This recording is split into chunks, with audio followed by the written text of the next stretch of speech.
Welcome back to another episode of Today's Business Leaders, everyone. I'm really grateful to have a longtime friend. We've hung out and talked off and on over the years and stayed connected for quite a while now, Jarrod Sousa. And he is the founder of DTC Wealth, and we'll get into that story here in a little bit. But we're just going to dive right in. So welcome to the show, Jarrod. Thank you, man. Actually, like you bring that up, how long have we known each other? It's been a long time. I lose track of time, but so do I. I'm terrible at timelines, but I believe we were met at that event in Montana. Yeah, if I remember right, and I can't remember when that was, but it was 4 or 5 or 6 years ago. Yeah. Do you have any idea? I think it was about 5 years ago. I think that's right when I hadn't fully launched my business full time, but I was like resigning. I think I had just resigned maybe at that point. Yeah. I remember that. Yeah, you're resigning or thinking about resigning. Yeah, so. Yeah. Oh, that's funny, man. Very cool. And as we were talking before we started recording here. This show is just is a special place for me these days because I believe the show is 7 years old, maybe coming up on 8 years old. And I've been able to have just amazing, leaders from the entrepreneurial community on. And it's my intention to bring people on that not only have a lot of experience and knowledge and wisdom to share, but are people of character that play the game the way that I believe we should all play it, from a place of integrity and building relationships and trust. Because as you and I know, Jarrod, there's any number of people that don't run their businesses that way or don't show up that way. And so I just admire you for who you are and how you show up. It's really easy to see that, even like we have a close relationship, but met each other, years ago now. But it's so easy to see that in the way you show up and what you post about, what you talk about. And so we've had little seasons where we haven't talked a ton, and we've had other times where we talk more, over the years, as is normal in a relationship. But I've always just seen how you show up and the light you bring to the world. So I appreciate you taking time to be with us here today. Oh man. Well, I appreciate you saying that. It's there's a lot of junk out there. And here's where I lie. At the end of the day, I want to be able to sleep well at night and know that I treated people well and that my company is giving more value than what people are paying me. And that's just kind of how we operate. Yeah. No, I love that. So when did you first realize that you were an entrepreneur or you wanted to be an entrepreneur? Oh, dang. I like this. That's where we're going. So my grandfather, who has now passed, he literally never worked for anybody and was kind of a hustler. And, way back in the day when there was kind of this tobacco ban, he was selling cigarettes on the black market. Hustler, but nice. I like it. Yeah. But, and so, what's interesting now, as I progress in life, I'm like, man, I wish I would always sit with him and just like listen and ask questions, but I wish I would have just done it more. Yeah. But I kind of always had that drive. So funny enough, when I graduated college, I was doing an internship with the state of California, Department of Transportation. Wow. And so then they hired me full time, and I'm like, okay, cool. This is like a good salary. And then I'm there for like 2 weeks. I'm like, oh, wait, like, in order to get a promotion, you have to literally pass a written test. So it doesn't matter how you perform here, right? There's no like accountability. We can do what we want. We don't care about profitability. It's taxpayer money. I'm like, and then you just see people and you're like, I had no other way to like kind of orchestrate this in my mind, but I'm like, this is where people just come to die. Like they don't care about anything, right? I'm like, I got to get out of here. I just had too much drive. And so and what's funny is my parents are like, oh, you got a good thing. Like you should stay here, good benefits. And so anyways, so at that point, I actually started a direct mail magazine where I would sell advertisements to small businesses and then mail them out to like 15,000 households. And then ended up kind of stopping that. But that got me away from the government work, the hamster wheel. And then from there, I went to work for my in-laws and did other things at JP Morgan Chase Bank and just kind of navigated my way through a lot of those. Though when you're dealing with small business, you almost feel like an entrepreneur when you're kind of in charge of a bunch of different things, right? Especially in small business if you have the reins. And then I've kind of always felt like that, but I just got to a certain point where I was the CFO at Michael Hyatt Company. I'd been there for 2 years. That's what moved us to Nashville. And I'm like, I just have this itch to start my own firm, and I got to do it now or I'm going to be like 10 years down the road. Right. And so went and talked to my wife. As Gabe and I were talking, we've got 4 kids and she wasn't working at that time. I'm the breadwinner. She was staying at home with our children. And she was like, are you crazy? Cause like I'm starting from zero. So I just reached out to people and, started put my name out there. I was known in the eCom world. And so after I resigned, I got a few clients and got started, and that was over 4 years ago. It's crazy, man. And Yeah. I love how everybody has a little bit of a different journey, and the ones, you're 4 years into this now, and sounds like you've achieved some growth and success, or which we'll get to here in a little bit. But I think there's so many different paths in entrepreneurship, and I started out as a teenager and learned a ton of lessons and went through a bunch of cycles, and lost a business and went through some pretty rough business partnerships and all of that, and then got to the point where I would say early 30s I started to figure it out. Like I had enough lessons and enough time in, and so I look at the 18 years of having the business I have today and really look at like it's been about 10 years plus where I think I kind of knew what I was doing. And your path, I love too, because however life brought you there, and you're probably smart enough to realize you went and worked for a bunch of people and learned all your lessons, didn't have all the risk on the line initially, maybe, and then got into where you're at today. And one thing I wish I had known, years ago, and that I tell plenty of people, and they're like, "Oh, I think I want to start a business. I'm going to quit my job." I'm like, "Well, hold on a second.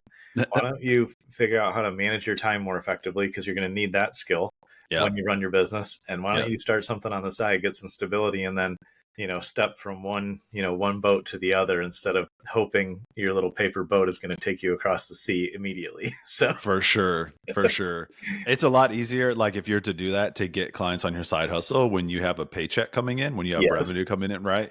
Because you don't have that sense of desperation, and people can feel that. Yeah, that's for sure. You're right. They can definitely pick that up. And so in the ecom space, like as you were starting out, like tell us a little bit more about kind of what the journey was like when you're like, all right, I'm going to start this. And then when was the transition for you of when you decided to resign or move out of, having a 9 to 5? Like, what was that transition like for you? Yeah. Well, so I think first and foremost, like my entrance into the ecom world was over 10 years ago. So I became the CFO at a golf company of all things. And we were doing about 4 million in annual revenue. And in 4 years, we were doing 43. So we had crazy growth. Yeah.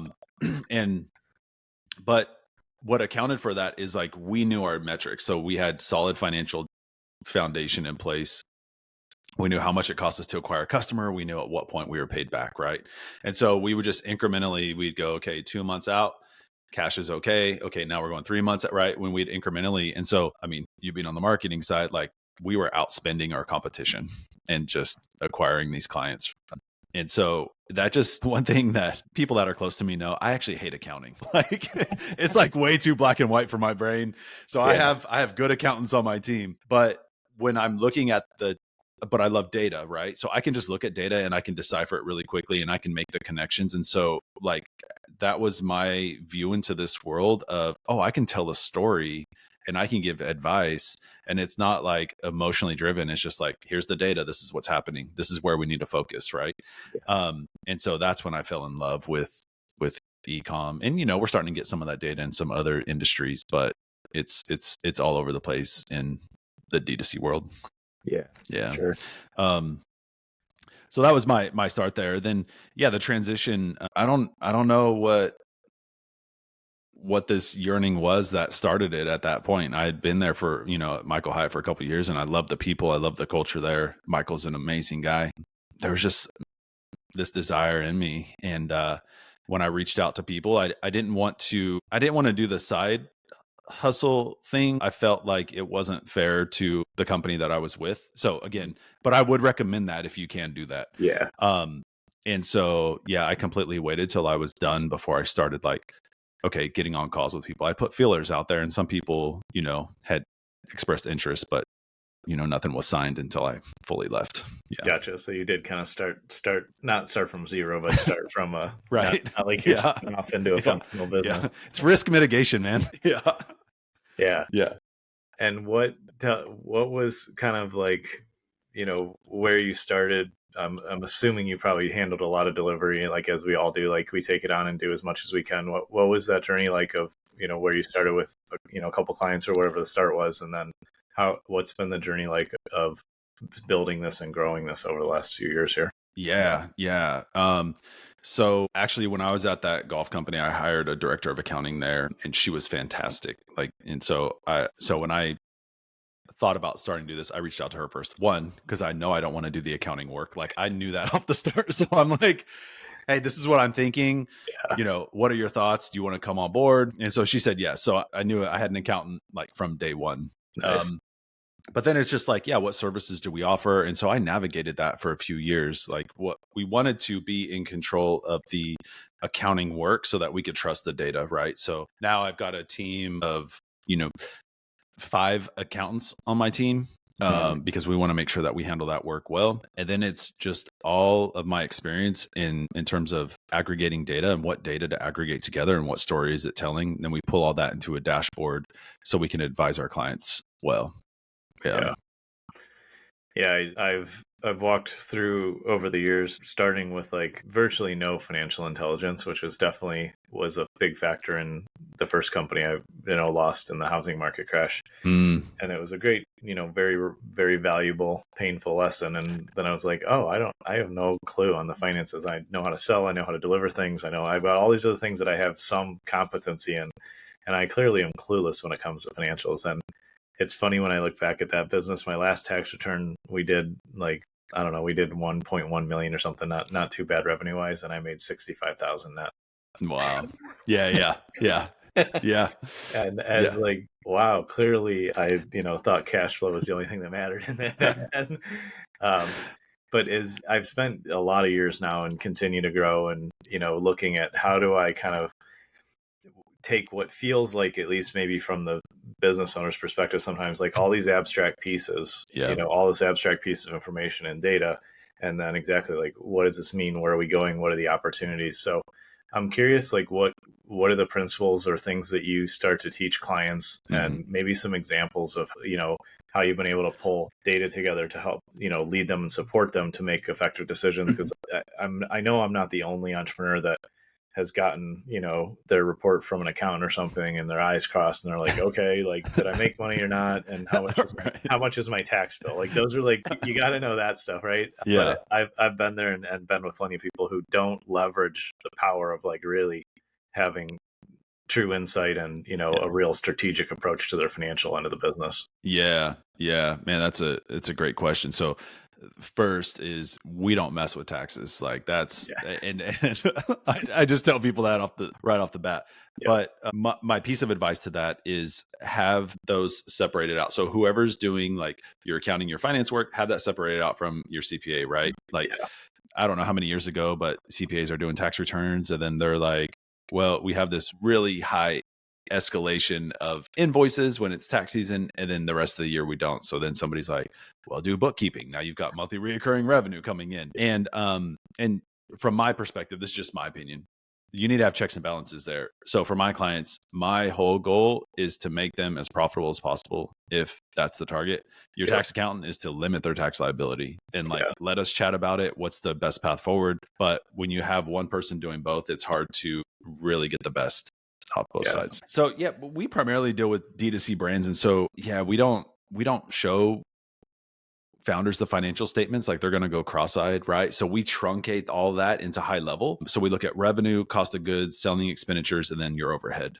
And then if we need to go deeper, we will, and we'll point out things, but we try to keep it as simple as possible and just talk through the strategy. We look at customer data, first-time customers versus returning. We look at customer acquisition costs. So some people, and I don't know what you look at. Some people look at AMER, MER, ROAS, but I really like customer acquisition costs because I can really tie that to your customer lifetime value, right? Yeah. And so, and I know there's like some retargeting and ad spend and all that, but really we're looking at it from a high level and we're looking at trends, like what's happening through time. But one of the biggest things that I think a lot of people miss out on and that we pull together is your customer lifetime value contribution margin. So basically it's customer lifetime value and you're minusing your COGS, shipping and merchant fees, because every D2C brand is going to have these expenditures with every single sale that they make. Yeah. And then we overlay that in a chart. So basically, at what point you've broken even in the cohort that you've acquired, right? So some people it's 3 months, some people it's 6. But then you can back into, okay, are we good from cash perspective getting this aggressive? Like knowing that we've invested now, we're going to get paid back, but we're actually not breaking even on, the marketing that we've outlaid for this batch of new customers. Right. And that becomes really eye-opening for people when they see that. Yeah. They're like, either I've advised both ways. I'm like, you need to spend more to acquire customers, like raise your CAC because your customer lifetime value is amazing. And then other people, I'm like, oh no, you need to cut this way back, and it's going to cut your new customers in half. Yeah. Yeah. Yeah, I love that you drill it down to one of the most, if not the most important, metric is how much does it cost to acquire this customer, and how much, value can we deliver, and how much value they deliver back. Like, yeah, because that's ultimately, you're either going to stay in business or not from that metric. Everything else it's not details. I mean, it needs to be managed, and like there's more to it. But if you can't get that metric right, then you struggle for other. You either not hit your margins, or you're going to have to put more capital in the business, or it's going to be too hard to grow because you don't have the margins, on that relationship.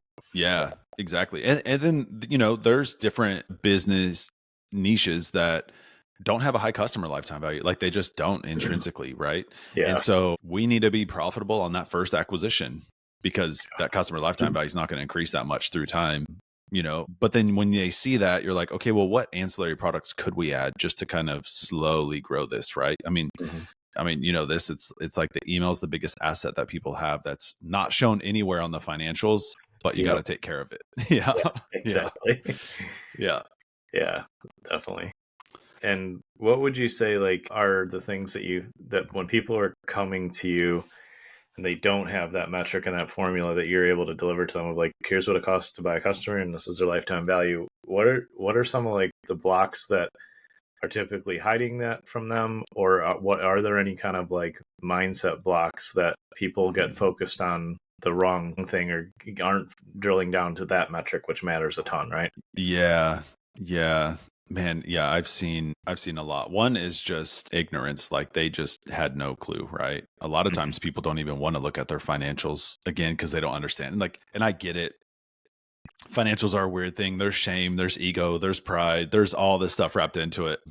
But to me, it's just data. I get that. I mean, I've been, a lot of people will say like, well, these numbers have no emotion. And I'm like, well, I've been on calls with founders that are literally crying because they've sunk their life savings into this. So there's emotion there. Right. Yeah. And so, but it's we have to understand what's going on to make pivots and to navigate it and to make the decisions. Like if you're not going to be able to dig out of this hole, then quit digging, like quit throwing cash after bad debt, right? Like it's just not going to work. And so I think that's been the biggest block that I've seen is when there's shifts in like the way that customers respond or algorithms or something like that. Like a lot of founders have a hard time shifting because they're like, but this has always worked and it's just not working anymore. Right. Yeah. We talked about that, some of the customers that, either we say like, we can't serve you anymore, or like their front end is not working anymore. And then it's just like, I'm not going to be an expense to a company if we're not providing value. And so it's just like, we're talking about these customer acquisition costs, but then they have their overhead. So you got to make sure you cover that. And so, but if front end's not working, it's like this money's not coming in. You got to start just trimming. And that's just a reality of business, Yeah. I've gone through those seasons, and those are the hardest to like face the facts and be like, gotta change, gotta make layoffs, gotta fire unprofitable customers. Like there's so many things you have to do that aren't that much fun for sure. Right. That's a big one. Fire unprofitable customers, man. That's tough.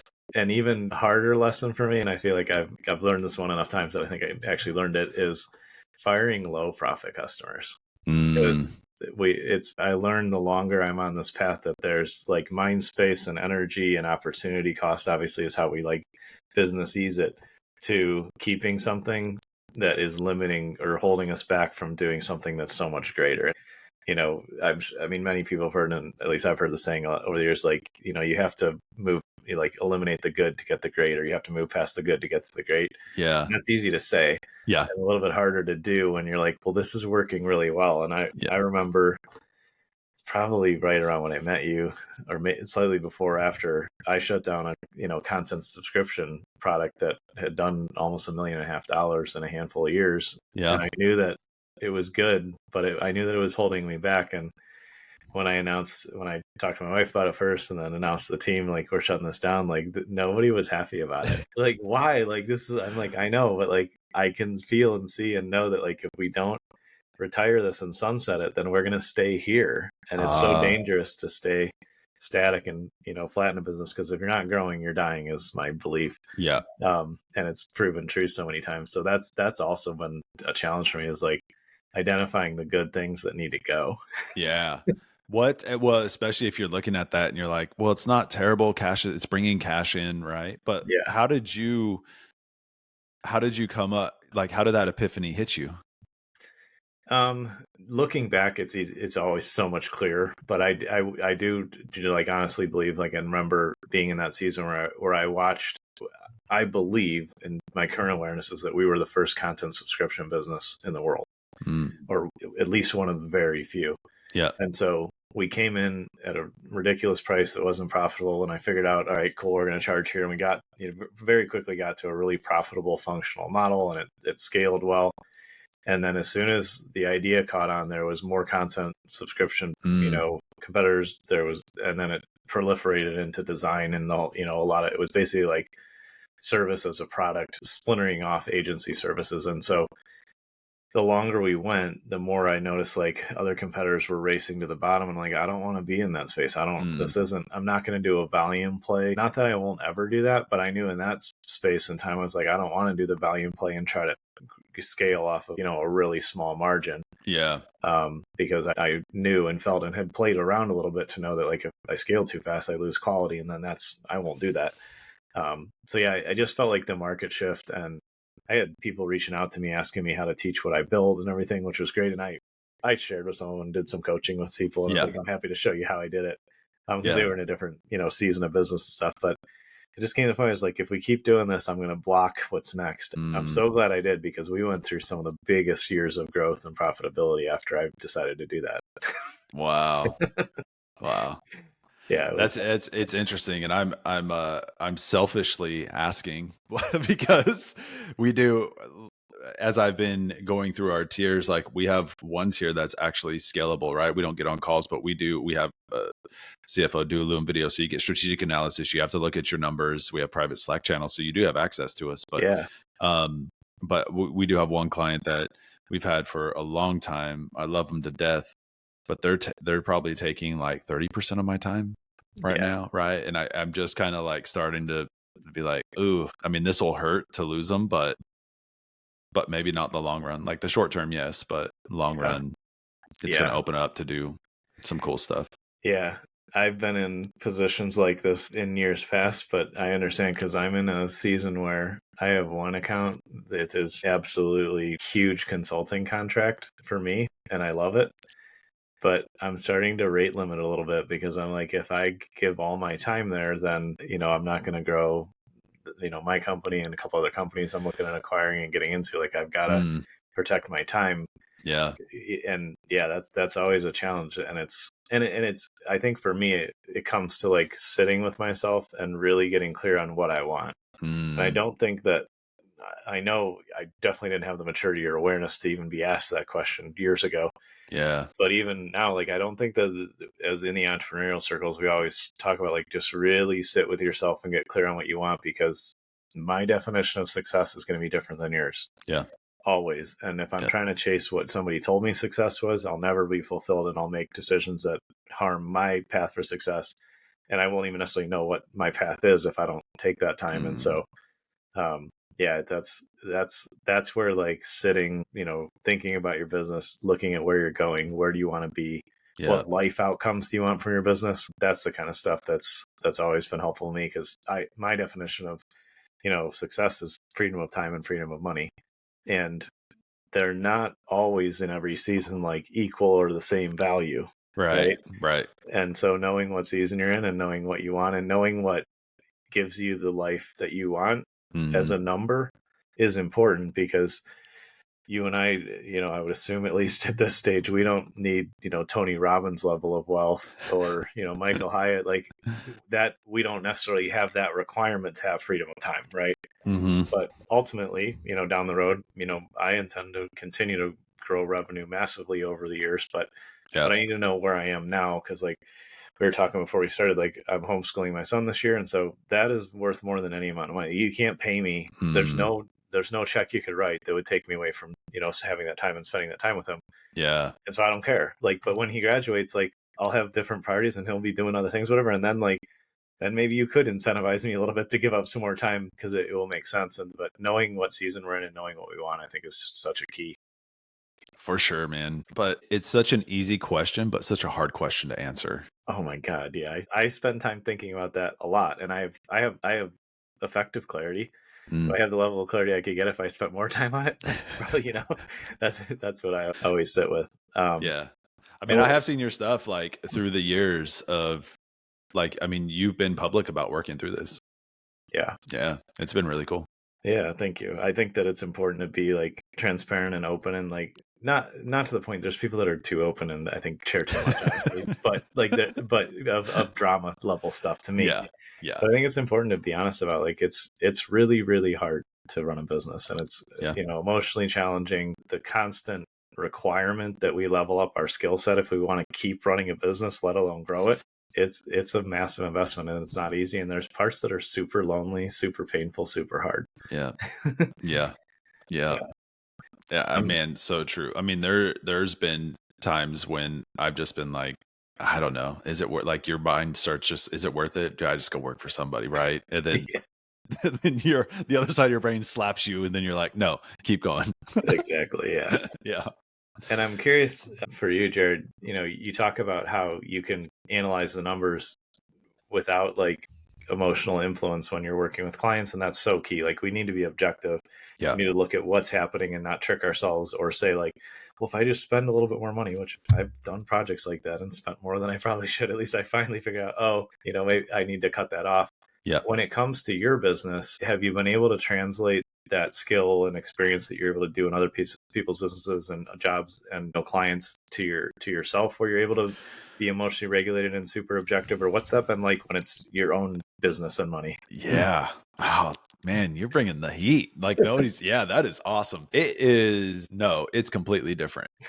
Yeah, because this is my business. And so it's interesting. The advice I give people, sometimes I have to be like, you have to take your own advice when I'm, reviewing my own numbers, because there is a emotion attached to that. And for me, I've had to really do work on just what's my relationship with money, right? So like, I've got healthy cash position that I deem that I put in my business, that's there just in case there's downturns, right? But man, if it gets below that, I start getting nervous. And you're like, no, you're okay. Like, you've built the runway, but there's still something there. There's still blocks that are internal that I'm working through in terms of my personal relationship with money. And so, yeah, man, it's a constant journey there.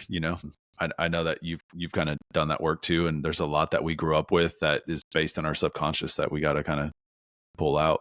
So I'm still on that path too. I don't know if I'll ever get off of it, but yeah, it's a continuous journey. But in terms of like the main metrics, like, I know what's dialed in, but when it's your own business and you're dealing with employees that you built relationships with, man, it's hard to let people go. Like, that's the worst thing that I can do. And so I'd rather not take pay to try and keep people on board, as long as I have a path forward that I know we can hit and I could come out of that. But, and when I talk to clients and they potentially have to cut expenditures, and I'm like, look, I know you've had this person on board and you guys have a relationship, but like, at the end of the day, if you don't have a business, then you can no longer make this decision, right? If you're running out of cash, like, you are in charge now and can make this decision. At some point, the decision's going to be made for you. And so that's kind of how I peg it to people, because it's going to be hard now. It's going to be harder later. Yeah, I would agree. It's definitely, I've fired people for theft, only a couple times in 18 years, thank God, and caught it early and didn't touch clients. I'm grateful for all that. Yeah. And I fired, people for other, performance issues and stuff. And then I've had to do layoffs, and they all suck. I don't care if you just, it just all sucks. It's like, I know I'm taking, food off your table in some senses, but I've also learned that, like you said, like, if you don't do the hard thing now, you will really make everything way, way harder.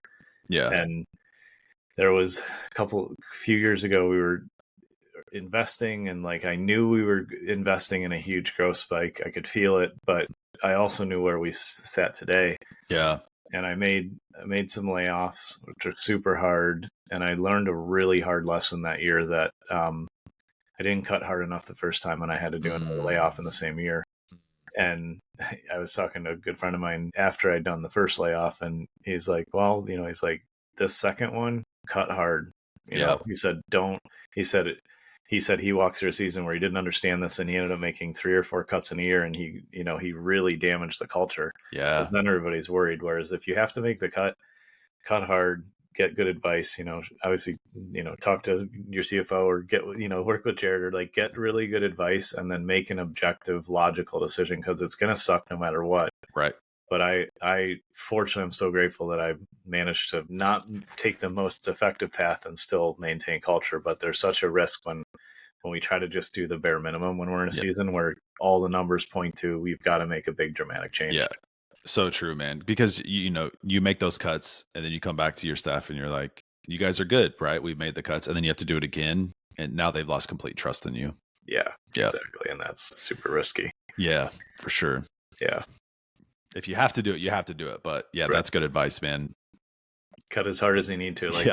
Cut for the worst case scenario, because it's better to hire back shortly later than not achieve that lift of profit and stability and cash flow and the cash base you need. Because if you don't do that, you're just extending the problem or just delaying a bigger problem. Yeah. And like I said, I'm grateful I learned the lesson and didn't do too much damage, because I will always remember that and how much it sucked to do twice. And when it's like there's always going to be seasons in business. I mean, you read any business news and you hear so and so is laying off 5% of their workforce or bigger, right?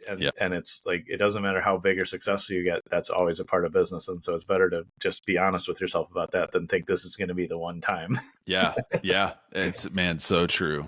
I mean, business is a continuous peaks and valleys. Yeah, and exactly. You just got to know that it's going to be a part of it when you get on this journey. Yeah.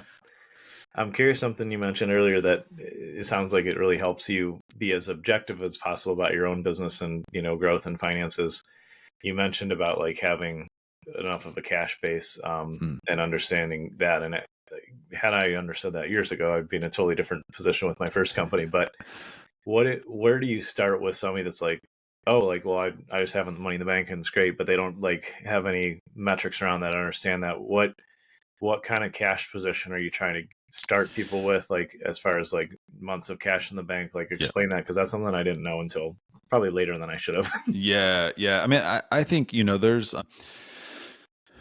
benchmarks that are out there that people say have 3 months, and to me, every business is different, right? If you're scaling, like inventory, it's funny when big companies start scaling and they're like, I have no cash, and you're like, because you're having to reinvest in these future customers that are coming. Like you're having to buy this inventory, right? And so again, that's where you're explaining like how cash is moving in and out of the business. But I would never propose somebody to put all their cash in that instance, right?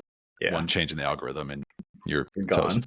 So it depends on the level that they're at what their overhead. Like I kind of look at, okay, what does it take just to keep your lights on? Right. Yeah. Because if you've got good inventory, if you've got good supply chain and that's coming back in, well, sales are going to take care of that. And so, typically I like to build out like to 3 months, just kind of right at the start. I like to have other debt services in place, like get a traditional line of credit in place, because when you need it, you can't get it. And then you're going to go to something like Shopify Capital and get raped for a while. And then you're going to be like, I wish I never did that. So like, that's what's going to happen. Right. And I see people take these Shopify Capital loans and there's other ones out there, but they're like, oh, it's only 8% fee, 10% fee. And you're like, yeah, but you only had access to that capital for 2 months. Like they know when they're going to get paid back. So you extrapolate that out and you're like, oh, wow, the APR on this is higher than a credit card. Like it's just, yeah, it's insane. That's where they're making a ton of profit, by the way. Anyways. So then, and as the company grows, like the thing that will always keep a founder up at night is cash. Do we have cash in the bank? So again, that goes back to what's going to make that founder feel comfortable. Like I have my number, but what's going to make that founder feel comfortable with if something just goes terribly wrong, like, no, we're going to be good. We can pivot and we can get back on track. Right. And so it just depends on how big the business is, what's their overhead, and really the founder. Like a lot of entrepreneurs they'll take on risk though. So you kind of have to kind of talk them back a little bit, do a few more months than what they want to do. Yeah. As entrepreneurs, I think the vast majority of us are overly optimistic all the time. And that's a great thing to have in some spaces and some parts of our role. And it's a super risky thing to have in other spaces. And I'm continuing to learn, like, where am I sitting in my role, and what skill set do I need to pull out? Like, there's definitely things that I'm always going to be overly optimistic on because it is helpful and beneficial. And then there's things I've, over the years learned to be, productively paranoid and say, like, well, let's just make sure that we have things in place. And you said something earlier I want to highlight too, that I think what you said is so wise and so crucial, that in the vast majority of cases, there's always exceptions to things, but the people that do your taxes should not be your bookkeepers and your CFOs, because if you don't have any checks and balances, then either things get screwed up by, errors and ignorance, which is, it's screwed up, you're going to deal with it, or people are taking money. And I've had, like I said, I was talking about somebody I fired. Like, I had somebody steal $40,000 in services for me one time. Wow. Were they just doing like fake invoices that were getting paid, or what were they doing? They were, the way we worked together, first they were like an outside, consultant, and then they came internal with us, and we still had some services, and I thought everything was good, and come to find, they were using more time than they had in their contract. And so I didn't pay attention to it. And it was one of those things where I trusted the same person to manage two sides of, the house in that scenario. And I don't know if I've met many entrepreneurs that have been in business over a decade who haven't had somebody steal from them in-house. External theft is a totally different thing and will happen or whatever. And that's shrink you got to deal with. Right. But it's so key to have second set of eyes on your books and somebody else to challenge, like, why are we doing this? Or why did that number grow so much? Or, actually look at everything and audit it and pay attention. So, that's crucial. I'm glad you mentioned that, because otherwise it's an area that, again, a lot of entrepreneurs don't love studying or being in any way if they don't have the right support team around them and they don't understand it yet. And so if you don't love looking at it, then it's going to be even easier to miss, where things that just aren't done effectively can happen very easily, or like just straight theft. For sure. Yeah. So I have a story about that, which is we took on a client and they were kind of in decline, right? And so I have learned through time where I'm like, okay, this is a sinking ship, so I'm going to give you advice, but like, I don't know if we can help you. Like, this is the advice to go and try and repivot. But as we started doing our inspection, the same thing, they had their tax accountant doing their accounting work, right? And so, but what they were doing was just like the easy way out, which was, oh, this deposit came into the bank account, it's revenue. Right. And so the problem with that is you don't understand your merchant fees. You don't understand anything. So here's where the biggest problem came though. So as we look back, like we went back historically, we saw in November 23 that she took out a PayPal loan. Well, PayPal deposits that directly into your bank account. Yeah. So that CPA, that counted as revenue. And again, the founder, like, they're not getting reports. So they never had a report that's saying, oh, this is showing like 600,000 in revenue when we only did like 400. You know what I mean? Like, again, checks and balances. So anyways, we saw that. Well, it was counted as revenue. And so when they filed their tax return, like, they paid taxes on a liability in their business. Like, and I was just like, wait, what is happening right now? So then she had to go back and redo her tax return. And it was just kind of a mess. Yeah. So not all CPAs are that way, but I'm just, there's, I learn, I feel like I relearn this in like a new space or new area every few years, but in all industries, there's top performers, people that are super skilled and put in their time. And then there's everybody else. And like, I thought you were going to go like outliers. You're like, no, there's this and then that.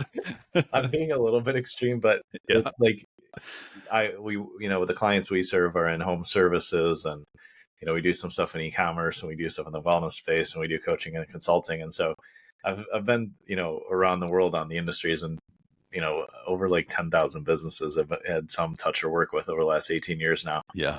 And it really is like that. It's like there's people that are really going to strive for excellence and communicate well and charge what it costs and provide value. And then I mean, there's other variations inside to everybody else, Yeah. but it takes time to find great vendors. Like Yeah. I talk to people about, how to find a great CPA, how to find, great CFO, find an attorney, like Yeah. all these different things that you really need to have involved. And you've got to shop and you've got to try it. And it's really important to get insight from advisors or outside people as you're doing that, especially if you're not skilled in hiring that partner. And I'm fortunate and grateful that for years I've had coaches and mentors involved that really don't care about offending me or worrying about what I think. They're like, I'm just going to be honest with you. Here's what I see, and you can do what you want with it. And I think there's like such value in having that balancing party, or somebody with outside perspective, like you shared earlier. Like you're not emotional about the numbers because you don't have to be, and you shouldn't be.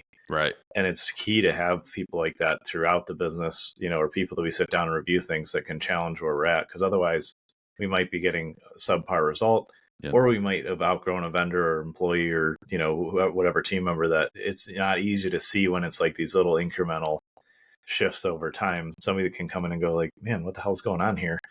Is super valuable. And so that's what I think is amazing about what you offer your clients is you can come and say, here's what we see. Done this for tons of clients. Like we know the numbers and, here's what we recommend. Having somebody kind of, give you a soft or hard slap sometimes on something, is really important if you want to grow and be successful. For sure. For sure. Yeah. Even when I find, kind of going back to your conversation about when I find like good people that could be like R&D tax credit, it could be, like these vendors, like, I mean, I have them in my Rolodex because, that's an aspect of when we serve clients too, is you don't just get access to me, but to my Rolodex of people that I could recommend to you that could be that I've vetted. I know them like they're solid people that just becomes kind of a value add to clients. For sure. Absolutely. And the top performers all hang out together and no other top performers is the end of the day. Like, so you're right. It's definitely worth, you get a lot more value than just the service you're buying when you work with a high quality partner like that. And yeah, for sure. Yeah. Awesome. Well, I'm glad we got to hang out and you get to share your experience and your wisdom here, Jarrod. For everybody that wants to check out more about what you do, and we'll put this in the show link and notes, you can go to DTC Wealth, like direct to consumer, dtcwealth.com, and learn more about what you guys are up to. And just as we wrap up, like we touched on it some, but just who do you love partnering with? Who are the folks that you guys are a great fit to serve? Yeah. So kind of like the clients that we serve best are Shopify brands. Like they can have other outlets, but the majority of their sales are coming through Shopify. Like they can have Amazon and, wholesale, but the majority coming through Shopify doing, 3 to 15 million in annual revenue, which, is no small feat, but those are primarily, we have the outliers of brands that we can serve well. Like one of our clients is doing 50. But primarily, like that's who we serve really well to kind of get them to that next stage and just give them the information and the strategies that they need. Yeah. Yeah. Awesome. Well, thanks again, Jarrod. We'll have you back here sometime and see where things are at, but I appreciate you spending time with us today. Awesome, man. Thanks for having me on, dude. This is great. I think I have more questions than you had for me, but it's always fantastic. Good. I love it. Thank you.